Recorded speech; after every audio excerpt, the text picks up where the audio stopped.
이거 참 핀란드 보고 배워야 돼요. 우리나라 같았으면 택도 없었을 일인데 제가 볼 때 핀란드 내부의 역사학계에서도 핀란드 스스로 나치 독일의 동맹국이었다고 떳떳하게 바라봐야 한다. 이런 인식이 지금 있습니다. 핀란드 안에서도. 우리가 나치 독일의 동맹국이었고 팩트고 우리도 사죄를 하고 우리도 그거에 대해서 반성을 하고 그것도 앞으로 핀란드를 위해서도 좋은 거 아니냐.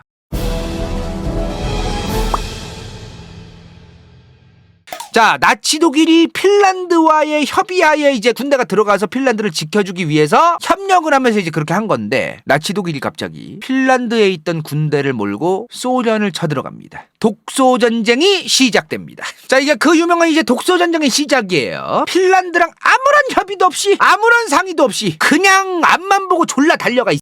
핀란드는 전혀 그럴 생각이 없었겠죠. 협의를 했다면 함부로 지금 쳐들어가는 걸 결정할 리가 없었을 겁니다. 근데 이것도 웃겨.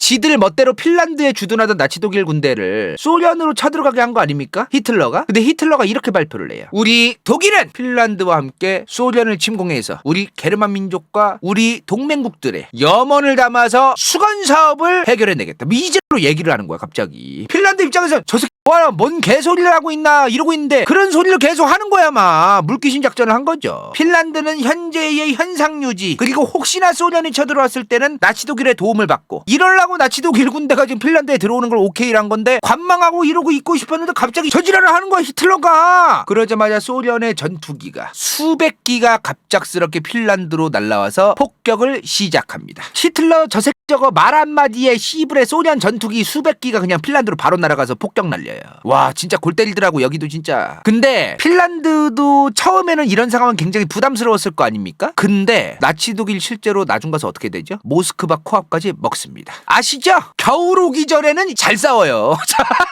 겨울 오기 전까지는 소련이 져. 근데 이제 겨울이 오죠. 겨울이 오기 전이었던 이때 나치 독일이 실제로 모스크바 코앞까지 먹는 걸 보고 핀란드가 나치 독일 편에 제대로 서서 소련으로부터 우리가 빼앗겼던 영토나 이런 걸 다 회복하자. 근데 솔직히 이게 히틀러 새끼가 지멋대로 우리 나치 독일은 핀란드와 함께 쳐들어간 거임 이지랄에서 시작한 거잖아요. 아까 그 핀란드 군대 총사령관이었던 72세 할아버지 만네르헤임 있죠. 이 사람이 그 당시에 72살이었어. 이 양반이랑 핀란드 정부가 아무리 생각해도 나치 독일의 협력을 제대로 하는 건 좀 아니다 싶었던 거예요. 급하게 그래서 얘기합니다. 우리 핀란드는 나치 독일 추축국들에 협력한 게 아니다. 우리는 그저 소련이라는 핀란드의 주적 그리고 독일에게도 주적인 저 소련 둘의 공공의 적을 위해서만 소련을 공격할 때만 나치 독일과 핀란드는 협력할 거다. 우리는 프랑스나 영국이나 다른 서유럽 국가들에 전혀 우리는 나치 독일에 협력 안 해줄 거야. 우린 그저 소련을 조질 때만 나치 독일과 함께 할 거야 라고 선을 그어요. 우리 나중에 프랑스랑 영국 니네랑은 상관없는 거 알지? 혹시나 나치 독일 전쟁 져도 우리는 전범국가 아니야?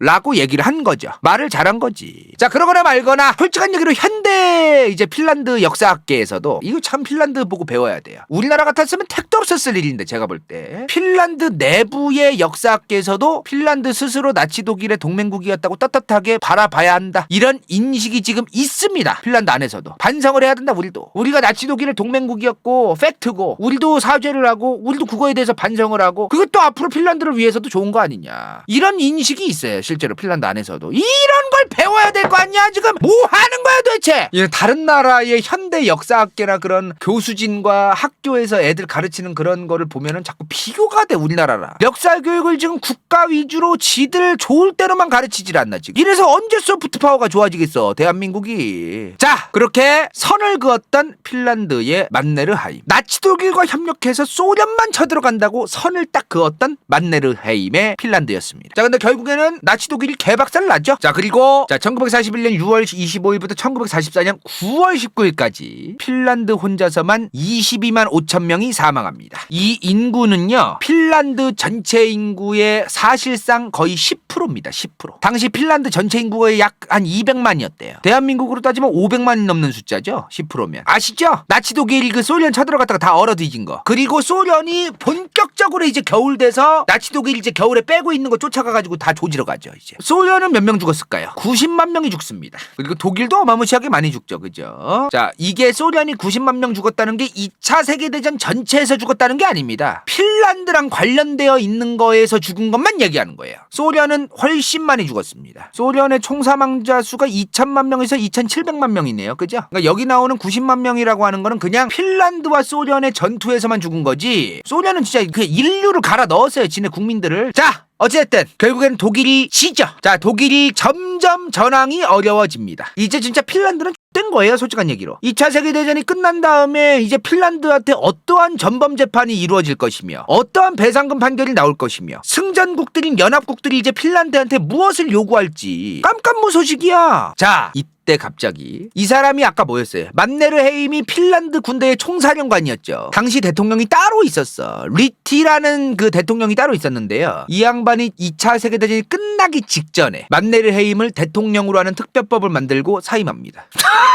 런 리티. 나 요즘 몸이 안 좋아.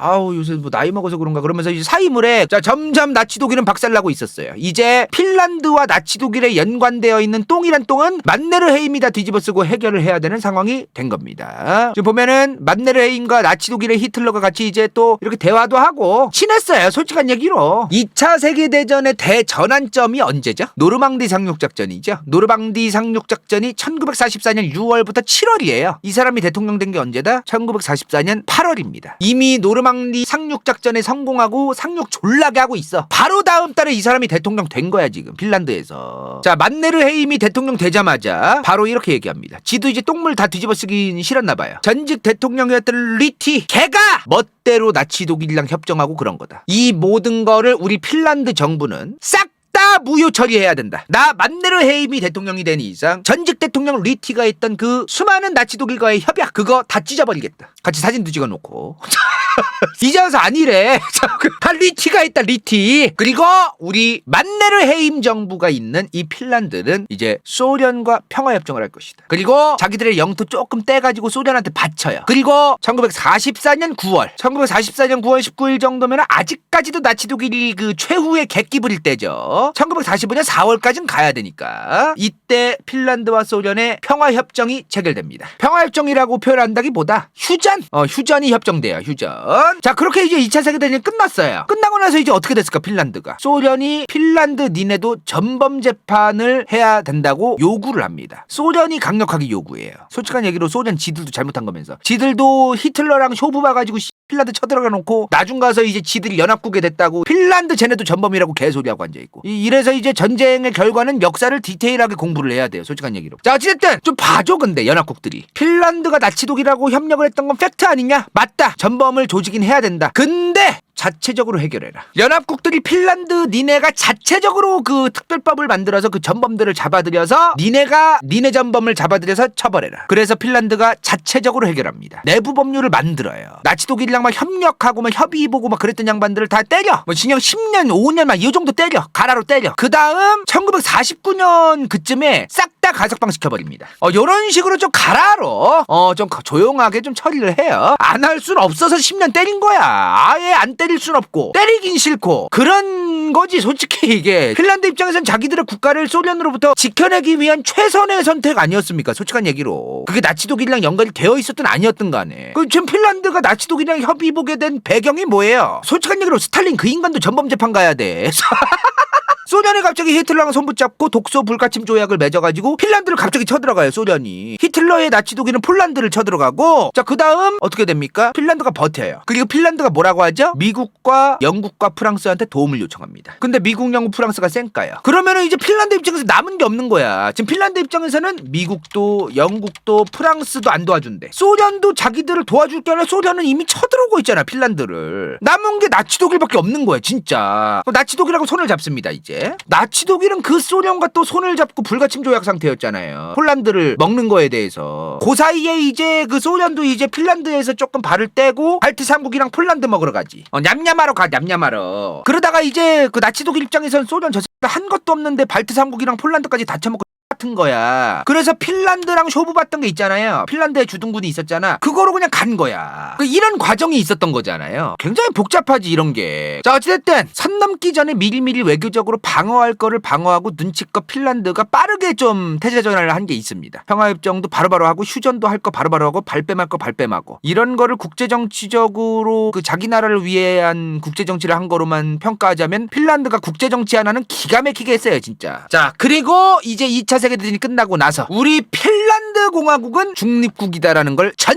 세계에 강력하게 선포합니다. 그리고 혹시나 특정 사상의 국민들이 쏠릴까봐 예를 들어 과거에 독일이 핀란드를 도와줬었잖아요. 그리고 소련은 쳐들어왔었잖아. 근데 핀란드가 중립국이라고 선포했는데 국민들이 친독일 성향이나 반소련 성향을 안 버리면 어떻게 되겠어요? 이거 중립국 되겠어요? 이거 나라? 친독일 반소련 같은 특정 사상의 국민들이 쏠릴까봐 핀란드는 2차 세계대전 끝나자마자 나라 안에서 문자의 옥을 실시합니다. 1700권이 오지게 출판이 돼서 퍼져 있었을 거 아니야. 그 1700개의 출판된 수많은 책들을 싹 다 걷어들여요. 그리고 언론도 통제해요. 핀란드 공화국의 국민들이 빨리 지금 정신 차리고 특정 국가에 대해서 반감을 가진 그런 마인드를 버려야 됐거든요. 핀란드는 중립국이다. 국민들이 이러한 사상을 가져야 된다. 강력하게 관리하기 시작합니다. 그리고 소련이 동유럽, 헝가리, 체코슬로바키아, 아프가니스탄 침공할 때도 냉전 때 핀란드는 입국 다시예요. 뭔 짓을 하든 우린 가만히 있어야 된다. 왜? 소련은 바로 옆에 있던 엄청난 강대국이었고 또 쳐들어오면 되거든요. 핀란드는 괜히 주댕이 나불거리고 소련이 헝가리를 쳐들어갔다 저런 게 쓰레기 새끼들 개새끼들 저거 체코슬로바키아 아프가니스탄을 감히 쳐들어갔다 소련이 맞는 말이지. 잘못된 짓이고 쓰레기 짓인데 그거 해서 가족 일가족 다 뒤지면은 누가 책임질 거냐고. 그게 중요하다는 거죠 지금. 자 그리고 나 이 정도까진 몰랐는데요. 1955년에 그 북유럽 이사회라는 협력기구가 있었어요. 그 북유럽 이사회가 뭐냐면 북유럽 국가들끼리 경제협력이라던가 이제 그런 거를 하려고 붙어있으니까 그 당시 만든 그 이사회 같은 건데 그걸 소련한테 양해를 구하고 가입합니다. 이거는 군사적 동맹도 아니고 군사적 관계도 아니고 너희들의 안보에 아무런 관련도 없고 우리는 그냥 경제적인 거라던가 이 북유럽 국가들끼리 화해 모드나 이런 거밖에 없어. 다 소명을 해요. 그리고 가입합니다. 안 좋게 말하면 솔직한 얘기로 굽신굽신 거린 건데 좋게 말하면 국제정치적으로 현명한 거죠. 본인들이 안 될 건 안 된다고 본 거예요. 소련을 감히 핀란드의 군사력만으로 어떻게 이기겠습니까? 현실적으로 당연히 저게 중립국이라는 형태로 있을 때 그리고 주변엔 강대국들이 있을 때는 생존할 수 있는 아주 좋은 방법입니다. 전 이건 처음 알았는데요. 2차 세계대전 직후에 전쟁배상금 판결이 나왔을 거 아닙니까? 독일도 나왔었잖아요. 그게 2차 세계대전 끝나자마자 전쟁배상금을 전액 지불한 국가는 핀란드입니다. 당시 최초였어요. 대부분 소련한테 지불해야 됐었는데 핀란드는 소련한테 지불해야 됐던 그 전쟁배상금을 싹 다 지불을 완료합니다. 무려 1952년에 아주 빠르게 처리하죠. 소련과의 관계를 개선하기 위해서도 그랬고 근데 이거를 현찰이 아니라 현물로 지불합니다.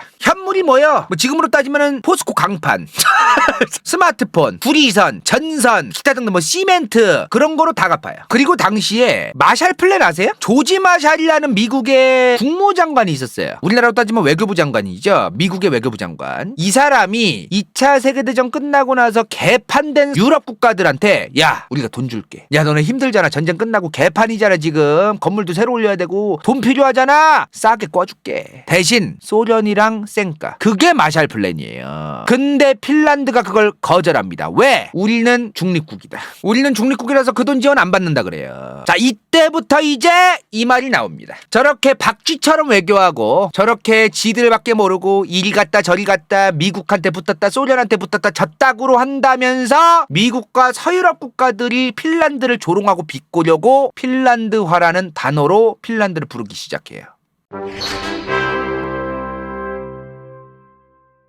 이번 영상이 볼만했다면 좋아요와 구독, 재미없었다면 이건 재밌을지도 몰라.